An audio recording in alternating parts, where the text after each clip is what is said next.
Things are happening in EVE Online. Okay, friendos, welcome back. We're talking today about CCP Games Project Awakening. Who's CCP Games? It's the people that make EVE Online, the company that was purchased some years ago by Pearl Abyss, the South Korean company that makes Black Desert Online. And they are making a new, they're calling it a persistent survival experience set in the EVE universe. And this is going to be a, hold your applause, a blockchain-based game. Now, obviously, that already turns off most people. Now, you think that this is bad, but the reality is EVE Online has been trying to do stuff like this for, I think, at least 15 years at this point. They have been trying to make other games that are connected to the EVE Online universe for a very long time. The very first thing I heard about this, and maybe someone knows something else, is that the EVE Online wanted to make a shooter like PlanetSide. Maybe PlanetSide was a part of EVE Online. I don't know. But the idea was that the people behind EVE Online make a shooter that happens on a planet, and the lore is EVE, and how you get weapons and guns. Well, you can pay for weapons and guns from EVE Online using ISK. Yeah, so that would be kind of crazy. But they didn't do it at the end. Don't know why, don't know what happened. Probably they understood it's a stupid idea. But here they are, back again. Again, this is not their first time doing this. They really want to do this. Before NFTs became a thing, before all the monkey idiots lost 99% of their value and mortgages on their houses because their wives, how do these people get wives? I really don't know. Lost their money and got divorced because, honey, you don't understand this genius investment in the JPEG. It is what it is. I'm going to go in with an open mind for one reason and one reason only. They've, proven over a long period of time now that they can actually make a game with a real in-game economy. And I guess if you take the word blockchain out of it, EVE Online has basically operated almost on a real money economy for like a decade now. So if any company has the experience and the tenure to make something like this work, it's probably... yes, I actually agree with that. CCP Games, so it'll be a good, I guess, test, a proof of concept, basically, of whether or not it can even work remotely, if it's feasible in any conceivable way, unless they just fuck it up massively, in which case we'll have to wait to see if somebody else can. So, from Reykjavik, Iceland, March 13th, 2024, today CCP Games is excited to reveal the first details about Project Awakening and announce Phase 3, the next closed playtest for the in-development title, set within the EVE universe starting on May 21st, 2024, with a 26-year studio history. Damn, I didn't know it'd been that long. Project Awakening represents the next step in CCP Games' journey to create virtual worlds more meaningful than real life. Designed with player empowerment at its heart, Project Awakening is being developed as a single shard survival experience built upon the principles of freedom. By the way, I would originally laugh about a sentence like more meaningful than real life, but yeah, if you know something about EVE Online, you know that the people take that game really seriously. I mean, there's literally sieges that happen for months there, where people are glued to the screens 12 hours a day in shifts because you need to siege something. It is kind of crazy. Consequence and mastery within a living universe, a universe that will evolve from the actions and efforts of its players. So I don't like EVE Online, just going to throw that one out there, because the game just doesn't feel like a game most of the time when you're playing it. I've tried to get into EVE because it's kind of like, it marries some of the things I really like about MMOs, but the controls and being a spaceship as opposed to being a person, I just can't get into it. I never have been able to. But obviously the open world PvP, the politics, the consequences, I like all that stuff. Really Space, cool. sci-fi, I like that stuff too. But EVE Online as a game has been, up and down with population. It's on Steam, you can check the numbers. It's off Steam as well, so obviously these are not accurate. But over time, it's proven to be one of the most long-running, successful, not in like a World of Warcraft blowing records out the water, but just a game that has a niche. Well, considering how much dedication you need to have to actually play this game, well, yeah, it is what it is, huh? Fulfills that niche. is enjoyed by hundreds of thousands, millions of players day after day, week after week, month after month, year after year for a very long time. So whenever a company with that tenure says we're making something new, and obviously it being a single shard, which basically means one big server where everyone's in there together, yeah, cool, I like that. Now let's get into the next parts that's going to obviously bother some people. There's a single shard survival experience. Project Awakening is set in a dark expanse of space where civilization has decayed into the ruin of its own ambition. Players will explore a hostile and dangerous cosmos as they fight to survive against what remains and attempt to rebuild a broken world. Now, hopefully, with being survival and talking about being on a broken world, it's not in space, in spaceships.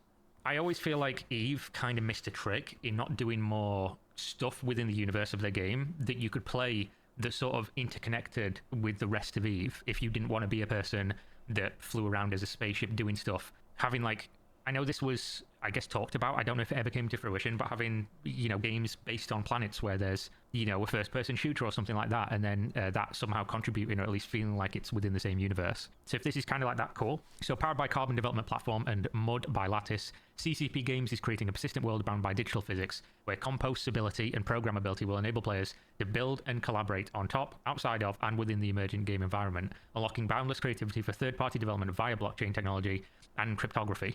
Now, man, I really don't like the words blockchain, crypto, technology, and so on, honestly. That just makes it sound so bad. This already, honestly, kind of sounds niche. Even though the whole concept is not niche, the fact that it's, well, yeah, a part of EVE Online, that kind of makes it niche, though. So, yeah, I really wonder.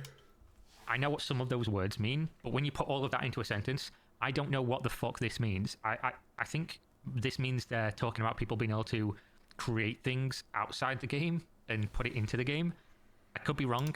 Yeah, I also have no idea what actually this means. Maybe it's a case of like being able to build tools that then can interact with, like, for instance, like an API, but not an API because it's blockchain. Similar concept maybe. To participate in the development of Project Awakening, players can now apply to join Phase 3, the next closed playtest starting on May 31st, 2024. Phase 3? Wow. Phase 3 will allow players to engage with programmable game systems and build their own features and functionality within the world. So I guess this sort of makes sense. If you look at it like this, there's a game called...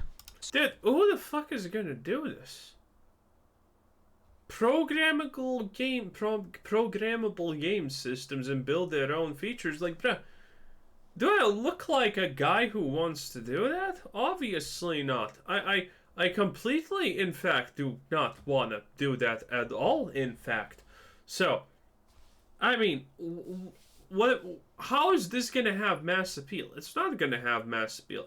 This is going to have even stranger, more niche appeal than EVE Online. And EVE Online already has a very niche appeal. Something. Space something, Stationeer, something like that. It was from Dean Hall, you know, the guy who perpetually releases early access games and then within a couple of years moves on to another early access game and leaves the other one to never really come to fruition in the way it should have done, and is never really the thing he promised it was going to be. He made one that was basically like, he took the control scheme, the very outdated control scheme of Space Station 13, where it's like left hand, right hand, you have to swap between your hands, you have inventory slots and things like that. He took that game and they had like a scriptable, programmable language. I might be mixing two games up. I don't think I am. It's been a long time since I played that, because again, it was kind of lackluster at the beginning and didn't really get finished as far as I remember. You could program within the game. You could actually write scripts, and you could do that to make airlock systems, and basically you were building complex systems that needed real-world calculations of how stuff worked. Like if you were going to build a solar power farm or whatever, you had to actually program in how the panels would detect where the sun is and move and things like that. Otherwise, they'd just be mostly useless whenever they wouldn't turn themselves. So maybe that's like this. Programmable game systems build their own features and functionality within the world. I guess if that's true, that's really cool. Obviously, with it being blockchain, you mention that word and people lose their fucking mind. So I don't know how popular this is going to be as a concept, but I'm open to the idea. It is what it is. As part of the playtest or not. Why did the first time that they attempted this fail, by the way? I don't even know. But I'm assuming because of kind of expected reasonable things. The blockchain just did. When the blockchain was at its peak, and the Justin Bieber monkey was still worth more than 50 cents, even then the word blockchain in gaming was super cringe. No one liked it except Ubisoft, but Ubisoft is a bunch of idiots, both garbage dumpster fires. So who honestly cares what they do, right? Man, it was already problematic when you heard the word blockchain, but now this this is even worse, my dude. This is even so much worse. It's insane. Online hackathon will enable builders to showcase their ideas to CCP, with the winning teams given the opportunity to visit the studio headquarters in Iceland. Cool. As part of today's new CCP Games is also excited to announce its commitment to making the Carbon development platform open source, allowing programmers and game developers to access the Carbon game engine framework and additional components for free. We've been co-developing games with players for over 20 years by making Carbon development platform open source. We're now taking the next steps in this journey. Our vision is to open up game development to everyone. Cool. Yeah, a good goal. Whether you are a player, developer, or programmer, we want to empower you in building virtual worlds. As part of this, we're excited to reveal the first details about Project Awakening, which embodies this philosophy. Players will have a new series of tools at their disposal to add their own features and functionality to the experience, a new way of leaving their mark on the world. If you are a builder and want to be part of this journey, then apply to Phase 3 and join the new extension of the EVE universe. I've always liked the idea of being able to, and I guess this as a segue kind of works with like the idea of fucking play to earn, the dreaded term, which I absolutely hate because it just doesn't make sense. What's always made more sense to me, other than like you play the video game and you do intensive in-game labor for pennies while someone who bought in earlier makes all the money because you're on their land or you use it.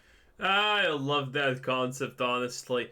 That I don't necessarily hate the idea of, playing a game where there's real money conversion. I personally like Diablo 3 when it first came out and there was a real life money auction house. Who gives a shit? Okay, who gives a shit? Without the real money auction house, people would still be selling items for real money on third party websites. It is what it is anyway. But people got mad. I don't know. I liked it. In their land in some way, or you've had to rent from them because they speculated early on when no game existed. I think that fundamentally cannot work as a concept. But thinking about it, I've said a few times, I'll probably go in depth in a video on my new cryptocurrency channel, where I talk about basically one of the things nobody I've ever seen talk about, one of the concepts of blockchain that could work in gaming but will probably never be adopted because companies don't want you to. So I'm not going to go further in depth on it in this video. But something I've always thought about with games, taking services that you do in the real world for like a hobby or a job or whatever, and then being able to do something with that service in a game, such as, let's say you're a programmer, and then the game has a system within whereby you can automate things, and it needs code to be able to run efficiently. You write the code in the game, and then you sell the schematic or whatever to people, or you provide a service where you show up and make it work, perhaps without even revealing how you've done it to them. Things like that actually sound cool to me as an idea of being able to, you can do this with art, you can do this with programming. I don't know where else you could take it, but something like that to provide value and get value as somebody, playing the game. That makes way more sense to me. And obviously something we already have a proven model of working. I mean, you look at VR chat, people pay tons of money to other people to make rigging and whatever, animations for models that they're going to use within VR chat. Second Life, people have been doing that forever where they're, creating things that people want to buy on the Second Life marketplace and then use within the game. I think adding value like that to a... Yeah, Second Life is ridiculous. Do people even play... Okay, 5 years ago I was asking the question, do people even play Second Life? I have never played it, but Second Life is kind of insane. Because think about the reason why you would call something Second Life, and there you go. You just explained actually Second Life in full. Because it is a Second Life. It's ironically a Second Life. People spent hundreds of millions in that game, and it paid off as an investment. It's crazy. Second Life is probably the easiest way to actually put in investment. Hey, if every single high-paid programmer in America can be a 40 and spend 30k a year on their hobby, then people spending a little bit less in Second Life is not actually that crazy. So it is what it is. Anyway, wow. I mean, how will this work? I don't know. In any case, that was clear. I need to open the window. There's not enough oxygen here.